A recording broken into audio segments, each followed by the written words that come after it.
இனிமே கண்ணை மூடிட்டு கடலை எண்ணெய் வாங்கலாம். ஏன்னா மந்த்ரா கடலை எண்ணெய் இதயத்தின் தயாரிப்பு. மத்திய அரசு கொண்டு வந்த தகவல் தொழில்நுட்ப விதிகள் 2021 எதிர்த்து பல்வேறு நிறுவனங்கள் கோர்ட்டில் வழக்கு தொடுத்தன. அவற்றில் வாட்ஸ்அப் நிறுவனமும் ஒன்று. டெல்லி ஹைகோர்ட்டில் வழக்கு தொடுத்த அந்த நிறுவனம் வாடிக்கையாளர்களின் உரையாடல்களை கவனிக்க வேண்டும் என்று இந்தியாவின் புதிய ஐடி விதி சொல்கிறது. இதை எப்படி செயல்படுத்த முடியும்? இந்த விதியை தளர்த்த வேண்டும் என்று கோரியது. நீதிபதிகள் மன்மோகன், பிரித்தம் சிங் ஆரோரா முன்னிலையில் வழக்கு விசாரணைக்கு வந்தது. வாட்ஸ்அப் நிறுவனம் சார்பில் வக்கீல் தேஜஸ் காரியா ஆஜரானார்.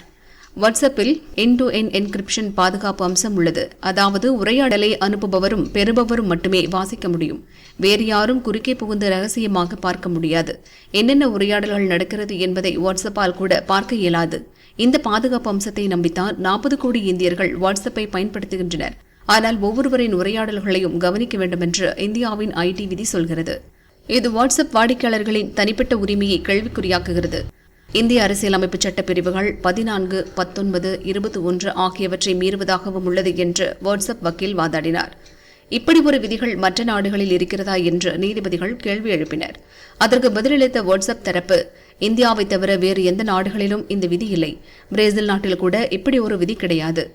எண்ட்-டு-எண்ட் என்கிரிப்ஷன் பாதுகாப்பு அம்சத்தை இந்திய அரசு உடைக்க கட்டாயப்படுத்தினால் நாங்கள் இந்தியாவை விட்டு வெளியேறுவோம் என்று தடாலடியாக சொன்னது.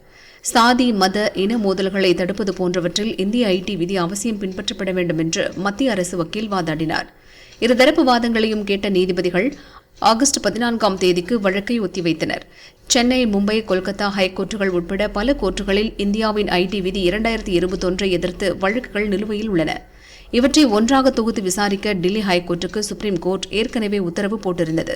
அதன்படி அனைத்து வழக்குகளும் ஆகஸ்ட் 14ஆம் தேதி விசாரிக்கப்பட உள்ளது.